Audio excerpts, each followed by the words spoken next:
कि सुदामा के दीन दशा करुणा करके करुणा निधि रो पानी परात कहा तिछुओ नहीं नैनन के जल सो पग धो। रुक्मणी के प्रांत लाने में जल लाने में विलंब हो गया। द्वारकानाथ ने अपने करों को प्रांत बनाया है। आंखों के आंसुओं से आज द्वारकानाथ सुदामा के चरण धोते हैं, चरणों तक लेते हैं द्वारकानाथ। सब रानियां देख करके हैरान होती हैं कि आज यह जय ऐसा कौन सा गरीब ब्राह्मण आ गया जिनकी आप प्रेम में इतने बहे जा रहे हैं। आज तक पट रानियों ने द्वारकानाथ को रोते नहीं देखा। सुदामा को द्वारकानाथ देख करके भाव विभोर उठे, बार बार अपने आप को कोसते हैं द्वारकानाथ। सुदामा तेरी स्थिति को देख करके मेरे को धिक्कार है। आज एक मित्र जिसके तन पर कोई वस्त्र नहीं है और आज एक मैं मित्र हूं जिसके सोने की पुरी में निवास कर रहा है। मन ही मन विचार करते हैं। सुदामा जी को द्वारकानाथ सुंदर भोजन करवाते हैं, अपने अंतःपुर में विश्राम करवाते हैं। द्वारकानाथ चरण दबा रहे हैं। चरण दबाते दबाते द्वारकानाथ ने पूछा, भैया परिवार आगे बड़ा है या आप अकेले हो? सुदामा ने कहा, तेरी कृपा से 4 बालक और एक तेरी भाभी है जिसका नाम सुशीला है। बड़ी अनुरागिनी है ठाकुर की। सुदामा जी अपना परिचय देते हैं। द्वारकानाथ कहते, तूने मेरे को शादी में नहीं बुलाया। सुदामा कहता कि मैं बुलाना तो चाहता था लेकिन अति संकोच हो रहा था कि तू राजा धीराज ठहरा, कहीं तेरे को व्यवस्था कर पाऊं न कर पाऊं, इसलिए भूल हो गई।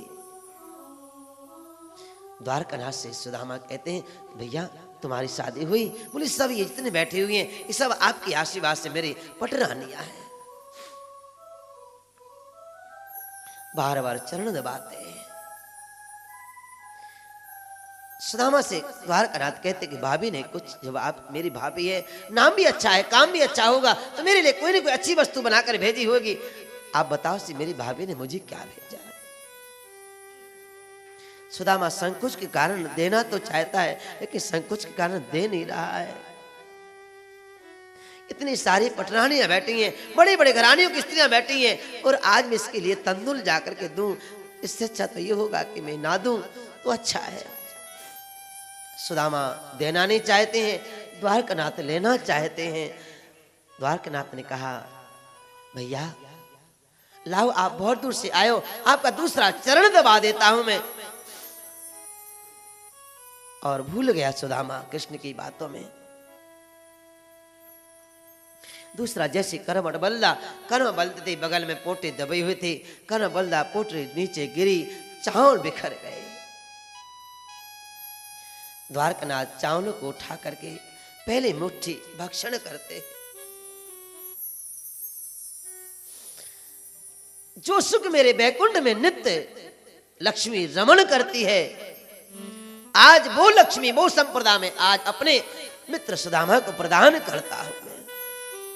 वो बैकुंठ का सुख प्रदान करता हूं मैं।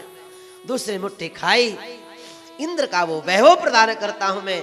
तीसरी मुट्ठी खाने लगे, आज लक्ष्मणी को दान कर रहे हैं। तब तक रुक्मणी ने हाथ पकड़ लिया, प्रभु ऐसे तपस्वी ब्राह्मण का केवल आप ही प्रसाद ग्रहण करोगी?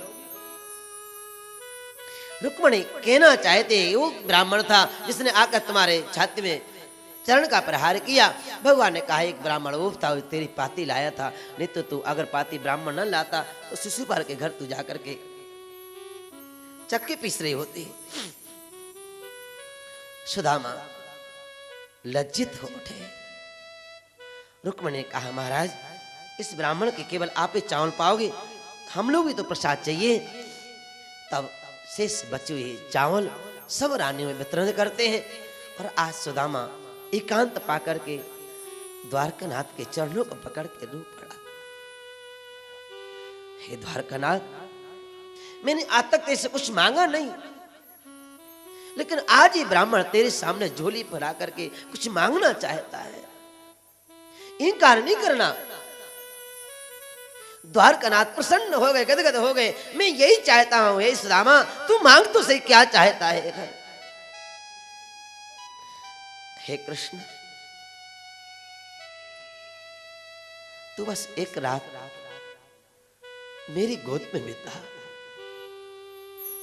मैं चाहता हूं कि लोरी सुना करके मैं तेरे को सुलाना चाहता हूं। तेरा सिर मेरी गोद में हो और मैं वो माँ यशोदा की लोरी सुना करके सुलाना चाहता हूं। जब से तो ब्रज से आया है तब से तो सोया नहीं है। मैं सुनता रहता हूं, आज कृष्ण ने अमुक दुष्ट का उद्धार कर दिया, अमुक दुष्ट का उद्धार कर दिया, तो दिन रात दौड़ता रहता है। आज की रात सिर पे मेरी गोद में तू अपना सिर रख के सुनाना चाहता हूं मैं। द्वारकानाथ की आंखें भर आई।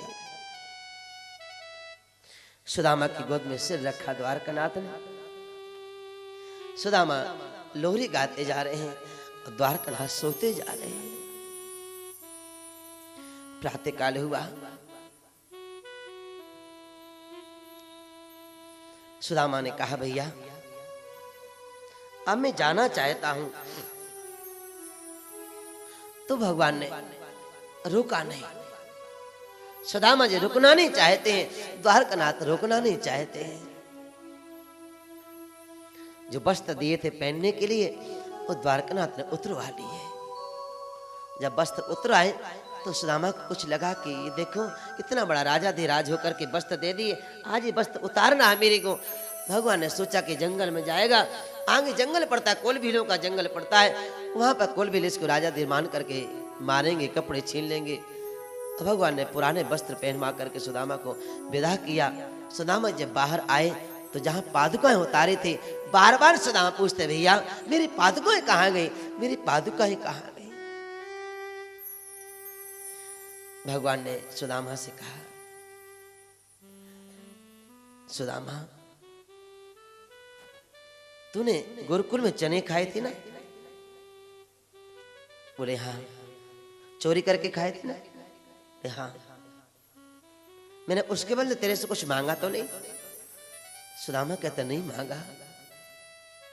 अब मुझे लग रहा है कि उसी का कारण आज मेरे यहां पर लक्ष्मी विहीन हो गए। सुदामा द्वारकानाथ कहती, बात को मत पढ़, मेरी बात सुन तू पहले।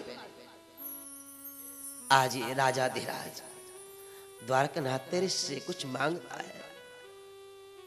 तेरे जैसे ब्राह्मण को पाकर के मैं धन्य हो गया।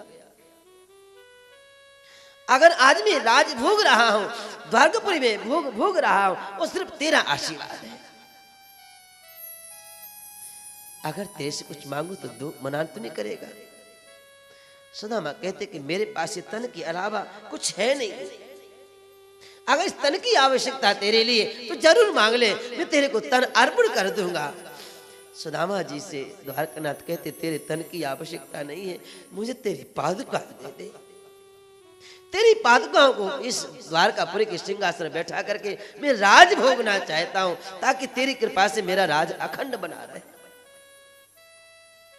आज मैं सोने की लंका, सोने की पुरी में रह रहा हूं, वो सिर्फ तेरा आशीर्वाद। और सुदामा भाव विभोर उठे, कन्हैया केशव तेरी ये चालाकी गई नहीं।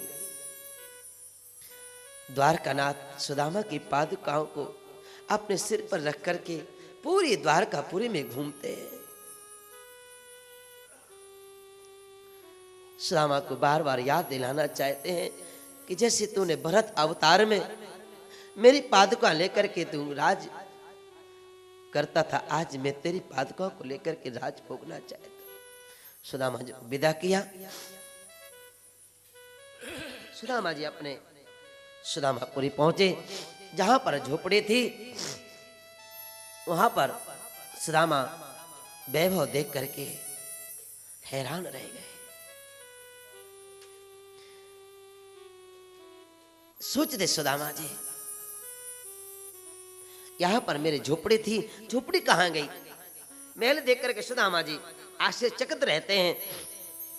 पूछा सुदामा ने, भैया ये कौन सा नगर है, कौन सा पुरी है? तब दूतों ने कहा कि सुदामापुरी है। यहाँ के राजाधिराज कौन है? वो सुदामा जी महाराज, बोले जरा मिलाऊं, उनसे मिलना चाहे, दर्शन करना चाहता हूँ। तब वो दूत ने कहा कि यहाँ के राजाधिराज सुदामा जी महाराज द्वारकापुरी गए हुए हैं। सुदामा सोचते हैं कि राजाधिराज होंगे, सुबह जाते होंगे, शाम को आ जाते होंगे, मेरी झोपड़ी जलवा दी होगी। सुदामा जाने लगे। तब तक तो सुशीला को मालूम पड़ा कि हमारे महाराज जी आए हैं। सुशीला छम छम छम छम छम छम 4-5 सखियों के साथ में सुशीला नीचे उतरती है, आवाज देती है, प्राणनाथ कहां जा रहे हो? देखा मुड़ करके सुशीला को, तो सुशीला सोने से नीचे से ऊपर तक लदी हुई है, चम चम चम चम चम कर रही है। लक्ष्मी आई है, वैभव आया, सुंदरता बड़ी है। सुदामा सुशीला की सुंदरता देख करके कहते, सुशीला ये कब क्या देख रहा हूं मैं तो जैसा गया था वैसे के वैसा आ गया, तेरे तो कहीं गई नहीं है, ये सब क्या है? ये सब द्वारकानाथ की कृपा है। सुदामा कहते, ठीक है ऐसा करना, अब चांदी की दाल और सोने के हीरे से तड़का लगाना और खा लेना। मेरे को इस वैभव से आवश्यकता नहीं है, मैं तो झोपड़ी में रहकर भजन करूंगा। सुशीला ने कहा कि जब आप नहीं रहोगे तो मैं यहां रहकर क्या करूंगी? ये सारा वैभव आपके कारण ही बात। सुशीला भी जाने लगी, द्वारकानाथ प्रकट हो गए। बोल भक्तवत्सल भगवान की जय हो।